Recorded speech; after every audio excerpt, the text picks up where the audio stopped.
नमस्कार मित्रों, कैसे हैं आप सब। उम्मीद करता हूं कि आप सब लोग अपने अपने स्थान पर खूब आनंद पूर्वक होंगे और अपने अपने काम में मगन होंगे। शादी विवाह का सहालक का सीजन चल रहा है, आप लोगों के घरों पर भी फंक्शन वगैरह हो सकते हैं। मित्रों, एक दिन चर्चा हुई थी कि शादी विवाह से जो जुड़ी स्मृतियां हैं, हमारी स्मृतियां, इसलिए शब्द प्रयोग करना पड़ रहा है क्योंकि डीजे कल्चर ने काफ़ी कुछ बदल डाला और डीजे कल्चर आने के बाद से, शादियों के हाईटेक होने के बाद से, तमाम परिवर्तनों के दौर से अब जब दुनिया गुजर रही है, सारी व्यवस्थाएं गुजर रही हैं, तो शादी विवाह या अन्य संस्कार कहाँ से अछूते रह पाते।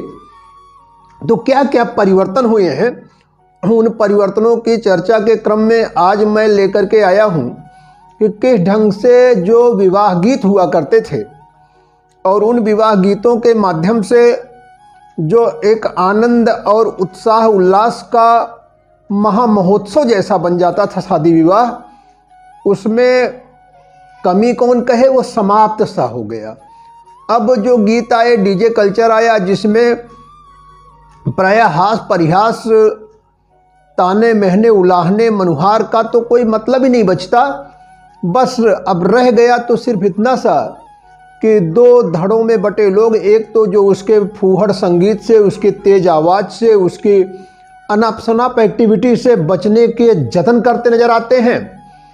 ऐसे लोग जो बहुत दिन बाद मिलते हैं या मिलने के बाद जो आपसी चर्चा बातचीत करना चाहते हैं उससे वंचित नज़र आते हैं, तो थोड़ा सा झुंझलाहट चेहरे पे होती है। दूसरे वो हैं जो उस व्यवस्था में खुद को एडजस्ट कर लेते हैं और धुआंधार डांस वगैरह कर लेते हैं और फिर थक के किसी कोने पड़ जाते हैं। अब डांस वगैरह जब करते हैं तो उसके लिए कुछ लोग खास तैयारी भी करते हैं, खैर वो सब चर्चा का विषय नहीं है। तो आज मैं उन गीतों को लेकर के आया हूँ आपके बीच में, जिन गीतों से शादी विवाह आदि समारोहों की मिठास बढ़ जाया करती थी और जो उसमें आपस में एक चर्चा का, ताना महना का, उलाहना का, एक दूसरे को चिढ़ाने, सताने, जोड़ने, एक दूसरे से जो कनेक्टिविटी बनती थी वो अद्वितीय थी, अनूठी थी, अनुपम थी। अब आज वो बात कहाँ रह गई, अब तो उसकी संभावना ही नहीं रही। तो कैसे क्या होता था, हालांकि एक बहुत लंबा इसका साहित्य है और एक लंबी परंपरा है, एक अंतहीन कह लें, कोई अवसर नहीं, कोई मौका नहीं जब गाने गुनगुनाने का सिस्टम न बना रहा हो। लेकिन हमने सिर्फ 3 अवसर चुने हैं आपके लिए। उन 3 अवसरों की चर्चा करूं और उसमें अगर आप उस चर्चा में जुड़ेंगे तो निश्चित रूप से एक अतीव आनंद का अनुभव कर पाएंगे। और तो पहला उत्सव जो होता था, हालांकि अब ये उत्सव समाप्त हो गया है, लगभग समाप्त है, प्रतीकात्मक रूप में तो रह गया है, लेकिन उसमें बदलाव क्या आया है, जो काम वर पक्ष के दरवाजे पर होता था अब वो प्रायः कन्या पक्ष के दरवाजे पर होता है। तिलकोत्सव। तिलकोत्सव एक बहुत बड़ा उत्सव था और वैवाहिक उत्सव की शुरुआत वहीं से मान ली जाती थी। तिलक जब चढ़ती थी उसी के आसपास विवाह भी रख लिया जाता था। हालांकि उसमें कुछ प्रतिबंध होते थे और एक पक्षी नहीं होना चाहिए ऐसा रहता था, लेकिन होता था और सिस्टम था। तो तिलक के टाइम पे घर परिवार में रिश्तेदारों, नातेदारों का, बहन बेटियों का, टोला टाटी कुटुंबियों का, जो भी है अपने लगे सगे, सबका आवागमन शुरू हो जाता था। और जिस दिन तिलक चढ़ती थी उसका नाम ही होता था तिलकोत्सव, एक भव्य उत्सव होता था। और उस भव्य उत्सव के लिए होता क्या था कि कन्या पक्ष वर पक्ष के दरवाजे आता था, प्रायः दिन रात रुकते थे लोग और रात में शाम को तिलक चढ़ती थी। एक बड़ा भोज वोज का भी आयोजन अपनी सामर्थ्य के अनुसार लोग करते थे और शाम को तिलकोत्सव होता था। वैदिक मंत्रोच्चारों के बीच में एक तरफ वर पक्ष है, कन्या पक्ष आमने सामने बैठे हैं और पंडित जी मंत्र बोल रहे हैं, तिलक उत्सव की रस्में अदा की जा रही हैं। दूसरी तरफ महिलाएं मंगल गीत गा रही हैं। तो जो मंगल गीत उस टाइम गाए जाते थे, उन मंगल गीतों में से कुछ मेरी स्मृतियों में हैं जो आपके लिए भी लेके आया हूँ। और उसमें देखिए कितनी अच्छी बात होती थी। संस्कारशाला का भी वो काम करता था, वो मंडप संस्कारधानी होती थी एक ढंग से वो सभा। महिलाएं कितने प्यार से अपने दूल्हे को समझा रही होती थी और इशारा कर रही होती थी, उसे याद दिला रही होती थी क्या कि तिलक चढ़ते समय भैया गुरु का नाम ले लेना। ये टाइप का गीत होता था कि तिलक चढ़ते समय भैया गुरु का नाम ले लेना, कि मतलब आपके गुरु जी हैं वहाँ, या कुल गुरु हैं, या आपके पुरोहित जी हैं, या जो भी हैं, जिनको भी आदरणीय समझते हो, जिनको श्रेष्ठ समझते हो, जिनको वरेण्य समझते हो, सबका नाम लेना है। नाम लेने का मतलब स्मरण करना है और पांव छूना है। पांव छूना है, ये इशारा करके एक एक रिश्ते नाते का बाकायदा नाम ले करके और महिलाएं दूल्हे को कहती थी। उसके बाद जो है, जो कन्या पक्ष आया रहता था उसको हिदायत दी जाती थी, उसको सिखाया जाता था, समझाया जाता था, इशारा किया जाता था। क्या? किस गीत के माध्यम से? आइल महंगाई जमाना, समधि तिलक जम के चढ़ाना, इस टाइप से कि उसमें इशारा किया। हालांकि एक चीज़ थी, तब पहले कोई मांग जांच का विषय नहीं था, दहेज वगैरह तय नहीं होता था, और होता भी था तो नॉमिनल इशारे से कोई दूसरा कह देता था, कभी अगुआ कह देता था, कभी कोई रिश्तेदार कह देता था। वर पक्ष के लोग आमतौर पे मुंह खोल के कभी कुछ मांगते नहीं थे, तो महिलाएं उस टाइम इशारा कर रही होती थी कि भाई थोड़ा कोशिश कर लीजिएगा और जितना ज़्यादा से ज़्यादा हो सके कर दीजिए। अब महिलाएं जो बुजुर्ग होती थी वो तो ये कह रही होती थी, जो लड़कियां होती थी, जो नई उम्र की लड़कियां होती थी, जो वो क्या इशारा कर रही होती थी, वो अलग गीत गाती थी और उस गीत के माध्यम से कहती थी, मेरा भैया है बीए पास, तिलक काहे थोड़ी चढ़ी। एक उलाहना होता था कि भैया तो बीए पास है। उस टाइम पे ये बड़ी चीज़ होती थी। दहेज वहेज के बारे में जो एक हंसी मजाक में चलता था, क्योंकि तब तो बाल विवाह होते थे, तो कहते थे कि भाई जो रेट लिस्ट बताते थे हंसी मजाक में, हालांकि मैं फिर कह रहा हूँ कि कोई मांग जांच जैसी बड़ी बात नहीं होती थी। कहते थे inter 10,000, BA boring 20,000, MA tractor 50,000, ये रेट लिस्ट होती थी। हालांकि ये मजाक तक था, कभी ये सब कोई न मांगता था न कोई देता था। देते रहे होंगे अपनी खुशी से लोग, लेते रहे होंगे, लेकिन उसमें कोई प्रेशर नहीं होता था। लेकिन लड़कियां थी कह रही भाई मेरा भैया है बीए पास, तिलक काहे थोड़ी चढ़ी। उसके बाद फिर सारी महिलाएं मोर्चे पे डट जाती हैं, उलाहना दिया जाता है क्या कि का दई ललनवा क ठगली हाहू, समधी बेईमान समधी ठगहार। इस टाइप से समधी को बेईमान ठगहार पता नहीं क्या क्या कहती थी मीठे स्वरों में। समधी भी मंद मंद मुस्कुराते मंडप में बैठे और सारी रस्में चला करती थी। फिर उसके बाद जो है गा रही होती थी महिलाएं, उसी क्रम में आगे बढ़ती हैं। कहवा से आए ठगहार, ललनवा का ठग लई गए, ये चल रहा होता था। और इस समय फिर लड़कियां या महिलाएं मोर्चा संभालती हैं। हालांकि यह गीत जो गाया जाता था, इस गीत का सीधा संबंध तिलकोत्सव से नहीं था और तिलकोत्सव के अवसर पर गाया भी नहीं जाता था।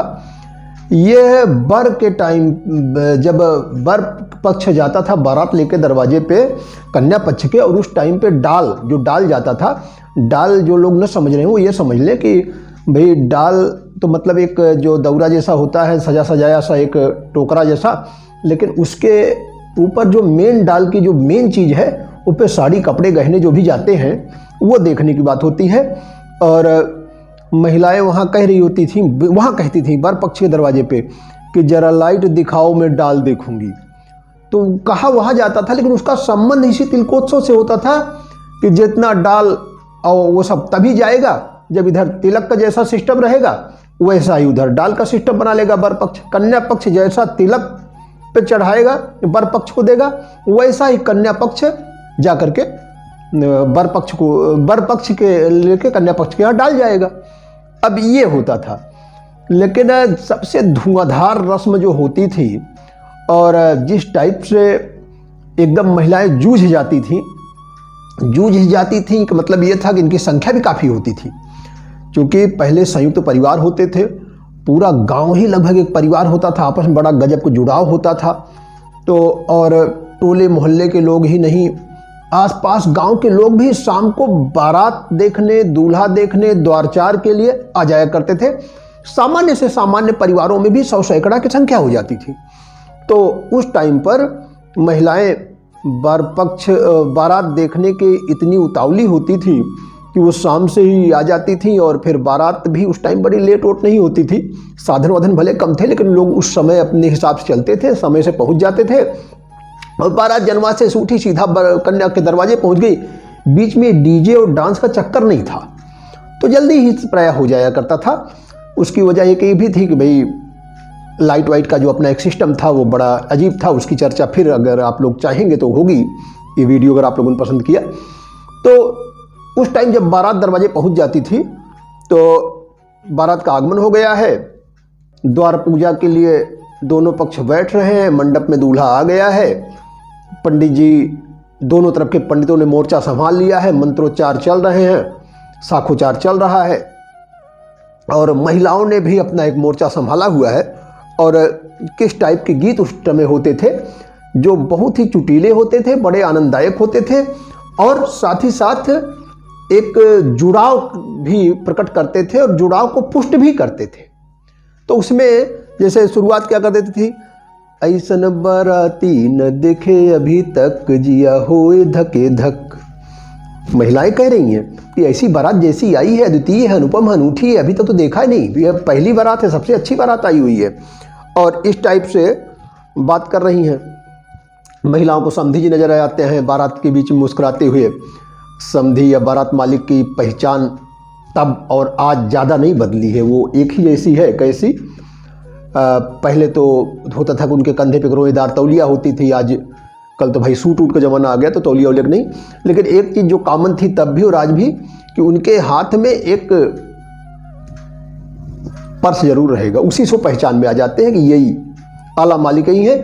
और अगर वो समधी नहीं भी है तो जिसके हाथ में पर्स है, बारात का मालिक उसी को जानिए, वो जीजा फूफा भी हो जाते हैं, चाचा दादा काका भी हो जाते हैं, मौसिया कोई भी हो सकते हैं। तो ये है। अब जब आमना सामना हुआ, निगाहें मिली, या पंडित या समधी जी नज़र भी आ गए, तो महिलाएं शुरू कर देती थीं, समधी बारात नहीं लाया हो तू तो लाया तूफान। ये इस टाइप का गीत एक बड़ा, ये चूंकि मैं तो सिर्फ मुखड़े बता रहा हूँ, मैं सिर्फ उन गीतों को याद दिलाने की कोशिश करूँ, आपकी स्मृति दिलाने की कोशिश कर रहा हूँ। गीत तो बड़े आनंददायक होते थे, बड़े लंबे भी होते थे, और जो तेज महिलाएं होती थी उसी मंडप में खड़े खड़े वहीं वो जोड़ती तोड़ती भी जाती थी, वो बहुत तेजी से आगे बढ़ती थी। फिर उसके बाद जो है महिलाएं बारातियों का मुआयना कर चुकी हैं, सबको देख चुकी हैं, और रिपोर्ट कार्ड जारी हो रहा है। रिपोर्ट कार्ड क्या है? कह रही है, बड़ी सज धज के आई बारात, बाराती साले बिल्कुल गंवार। सर्टिफिकेट मिल गया, बाराती फेल हो गए हैं, गंवार कह दिए गए हैं, सी ग्रेड मिला है। लेकिन ये सिर्फ परिहास तक है, ये सिर्फ मजाक तक है। सारे बाराती हंस रहे हैं, मुस्करा रहे हैं। क्यों? सारा कोट पैंट, सारा नील टीनोपाल, सारा सेंट परफ्यूम सब धरा का धरा रह गया, गंवार कह दिए गए। अब आगे जो है महिलाएं इसी क्रम को आगे बढ़ाती थी, इसी क्रम को आगे बढ़ाती थी, तो बड़ा सुंदर सा एक जूझ जाती थी महिलाएं, बाराती को मने कहे नहीं। ये भी गीत था, बहुत पॉपुलर गीत था, बड़े लंबे समय तक चलता रहा। और इसी टाइम पर गीत गाया जाता था जब बाराती भी अपना तो मूड में है, कहते हैं भाई बारात का एक अपना नशा होता है।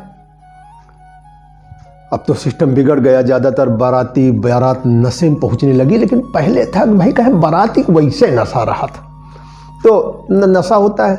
थोड़ा बहुत उदंडता भी करते, चूँकि उस टाइम में द्वार चार में बीरा मारने की परंपरा थी, तो गीत गाया जाता था कि बाराती साले खेदो जाए जनवा से। अब इनको सालों हटाओ यहाँ से, भागे जाए जनवा से, काम खत्म हुआ, हो गया, द्वार पूजा हो गई, फिर आएंगे अपना विवाह उवाह के लिए, तो सारे लोगों को उस टाइम आवश्यकता भी नहीं रहेगी, तो बारातियों भगाओ, जाए जनवासे में बैठे, यहाँ क्या कर रहे हैं।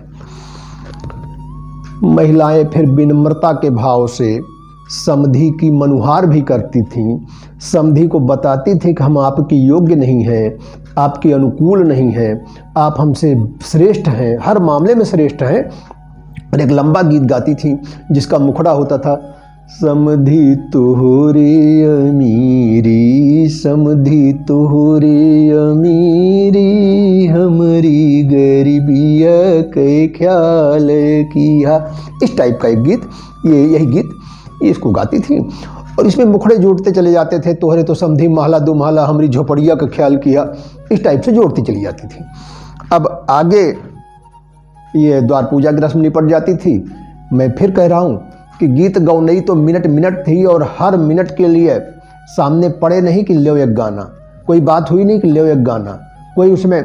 और उसमें गांव में 2-4 महिलाओं की पहचान होती थी जो बड़ी दाहपट और बड़ी जुझारू किस्म की होती थी, खदेर वदेर के, मतलब अगर अवध की भाषा में बस चढ़ बैठती थी गनवे से। तो ये टाइप का था। सबसे अच्छी जो रस्म थी, जिस रस्म को देखने के लिए बड़ी सज धज करके न सिर्फ महिलाएं बल्कि पुरुष भी इकट्ठा होते थे। और चूंकि फिर कह रहा हूं उस टाइम कोई मांगने जांचने की व्यवस्था नहीं थी, उस टाइम दान दहेज कुछ तय नहीं होता था। एक वजह यह थी दूल्हा बहुत देर तक बैठता था वहां मंडप में, जिसको दूल्हे का रिसियाना कहते थे, दूल्हे का नाराज होना कहते थे, कहीं दूल्हा रिसियान बहुत देर रिसियान रहा। दूसरा कारण ये होता था कि दूल्हे को अपने पक्ष के लोगों को वहाँ थोड़ा सा सम्मान भी देना होता था। वो सम्मान क्या था भाई, संयुक्त तो परिवार है, चाचा दादा काका मौसिया फुफ्फा जीजा, दर्जन 1.5 दर्जन 2 दर्जन लोग हैं, तो उसमें सभी तो नहीं, लेकिन ये है कि भाई फुफ्फा हो गए, एक आध नई के जीजा हो गए जो थोड़ा डेंट पेंट है, एक आध जीजा उजा जो उस टाइम दिल्ली उल्ली रहते थे, रेडियो उडियो उन लोगों ने देखा था, घड़ी वड़ी की बाधे थे, जानकारी हो गई थी, क्योंकि आमतौर पे ही 4 चीज़ मिलती थी, घड़ी साइकिल अंगूठी बाजा। तो वो लोग आते थे, धीरे से कान में पूछते थे कि भाई काव लेबा क्या है, कैसे है। तो अब दूल्हा कुछ बतावे न बतावे, तो वह लोग अपने अनुभव के आधार पे मनगढ़ंत तौर पे कोई घोषणा कर देते थे, दूल्हा यह कह रहा ये चाहिए, और बर पक्ष कन्या पक्ष पे थोड़ा दबाव बनाता था भाई दूल्हे को संतुष्ट करिए। इस सब चक्कर में बड़ा टाइम लगता था। इतना टाइम महिलाओं को मिल जाता था कि back to back back to back back to back तमाम गाना वो लोग झोंक देती थी। तो लेकिन उसकी शुरुआत बड़े मीठे स्वर में होती थी, और धीरे धीरे धीरे धीरे जैसे जैसे समय बीता था स्वर बदल जाता था। शुरुआत कहाँ से करती थी? शुरुआत करती थी, निहुरे निहुरे परसे जनक जी, धोतिया धूमिल होई जाई की वाह वाह। यहाँ से शुरुआत होती थी, क्योंकि उस टाइम पे भोजन परोसा जा रहा है, खिचड़ी परोसी जा रही है, सबके आगे पहुँचाई जा रही है। फिर इसके बाद जो है बड़े प्यार से, बड़ी इज्जत से, बड़ी श्रद्धा से, बड़े विनम्र स्वर में दूल्हे से निवेदन किया जा रहा है गीत के माध्यम से। निवेदन क्या है? नृप दशरथ राज दुलारे, भोजन कर लीजिए, ये चल रहा है। अब दूल्हे राजा तो ठीक है बैठे हैं, क्योंकि अभी तो वो रस्म उनको निभानी है, सारे लोग पूछेंगे, फिर वो बताएंगे, सबको सम्मान देना है। कुछ थोड़ा सा मन में एक भाव यह भी है कि भाई कुछ क्लियर नहीं है, ज़्यादा से ज़्यादा जो मिल जाता, जो दे देते, जो उनहार भा खिलेतिन काम ठिकाई जाता, इसलिए भी थोड़ा सा है मन में। तो बैठे हुए हैं, महिलाएं गीत पूरा कर चुकी हैं, और भी जो गाई फिर मनुहार को आगे बढ़ा रही हैं और थोड़ा सा कह रही हैं क्या, खीर खाई लिया यशोदा के बारे लला, खीर खाई लिया। अब नृप दशरथ राज दुलारे से यशोदा पे आ गई, एक युग तक तो बदल डाला। आनंद कंद कौशल चंद भगवान राम से माखन चोर चित्चोर नटवर नागर गोविंदा तक आ गई हैं। अब दूल्हे राजा नहीं खा रहे हैं, महिलाएं थोड़ा सा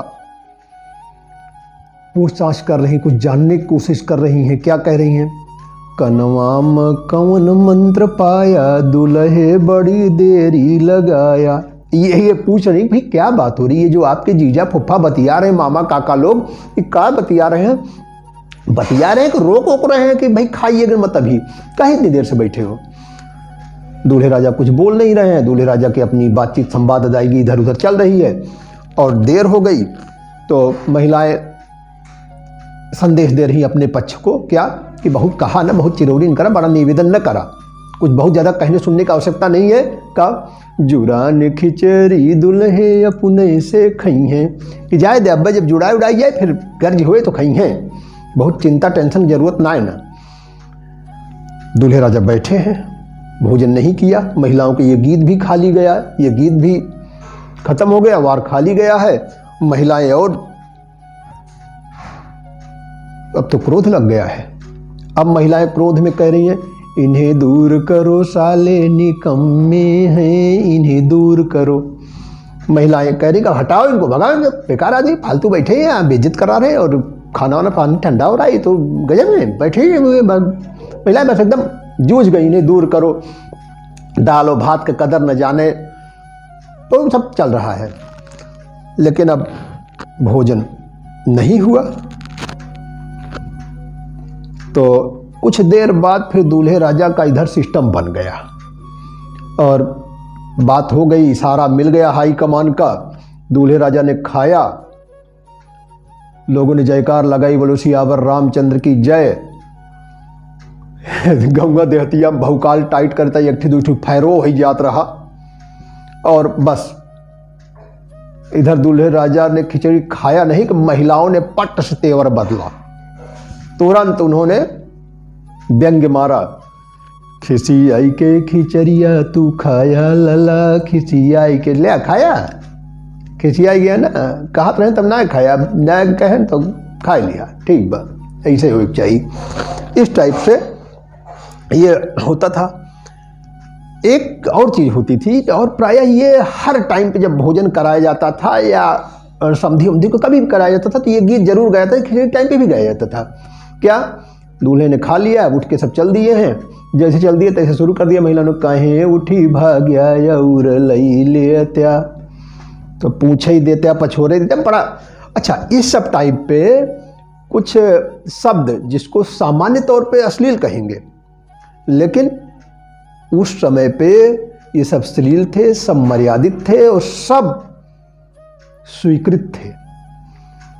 कोई नाराज नहीं होता था, कोई नाराज नहीं होता था, बल्कि वर पक्ष के लोग भी धीरे धीरे एक दूसरे के रिश्तों की, एक दूसरे के नाम की चुगली उधर कर दिया करते थे कि ये नाम लेके गरियाओ, ये नाम लेके बोलो। और जिसका नाम ले लिया जाता था वो मंद मंद मुस्कुराता था, बल्कि खड़े पुरुष मजाक करते थे कि अभी 2 पूड़ी और खाई है। ये सब था। इतना स्नेह, इतना आदर, इतनी इज्जत, इतनी शोहरत, और साथ ही साथ अपनत्व लगाव का जो एक सिस्टम था, उसको हम लोगों ने उस सिस्टम को ही ध्वस्त कर दिया, डीजे सिस्टम ला करके, उस व्यवस्था को ला करके। और चूंकि अब समय भी नहीं रहा, वह कहने सुनने समझने वाले लोग नहीं रहे, उसकी अब आवश्यकता उपादेयता भी नहीं महसूस की जा रही है। लगता ही नहीं है कि हमारे इन गीतों की धरोहर, हमारे इन कार्यक्रमों की धरोहर, ये सब बनी बची रह पाएगी। और अजीब स्थिति हो गई है, विवाह का उल्लास लगभग समाप्त है। अब तो बारात पहुंचती है और बस नाचते गाते कैसे भी 11 बजे तक पहुँचे। द्वार पूजा हुई, द्वार पूजा भी कोई बाराती झांकने नहीं गया, कोई महिला झांकने नहीं गई, अपना सब भोजन पे टूट पड़े, वापसी हुई, काम खत्म हुआ। लेकिन यह जिम्मेदारी हम लोगों की है, जो उस पीढ़ी के लोग हैं जिन्होंने उस दौर को देखा है, अगली पीढ़ी तक पहुंचाने की। और ये पहुंचाने का मेरा एक प्रयास था। अगर इस प्रयास में मैं सफल हुआ हूं तो आपसे निवेदन है कि प्लीज़ चैनल को सब्सक्राइब करिए, अपने बहुमूल्य कमेंट्स हम तक पहुंचाइए, अपने सुझाव दीजिए और साथ ही साथ बेल आइकन को प्रेस कर लीजिए। यदि आपका आशीर्वाद और स्नेह इस वीडियो को मिला तो इस कड़ी में 1-2 वीडियो और लेकर के आपके बीच आऊँगा।